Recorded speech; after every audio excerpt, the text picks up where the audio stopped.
अरे मोदी जी बहुत काम कर लिए, अब थोड़ा पानी मिल जाता तो गला भिगो लेते हम। अरे अखिलेश, बड़ी जल्दी गला सूख गया तुम्हारा। सुबह सुबह दारू चढ़ा के आए थे क्या, जो गला सूख पड़ा तुम्हारा?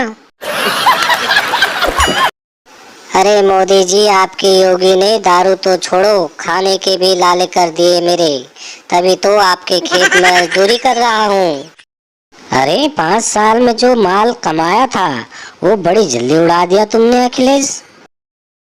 उड़ा कहाँ दिया मोदी जी, सारा माल तो आपने रख दिया नोटबंदी करके। पूरा नंगा करके रख दिया मुझे। अब एक फूटी चवन्नी तक नहीं है मेरे पास।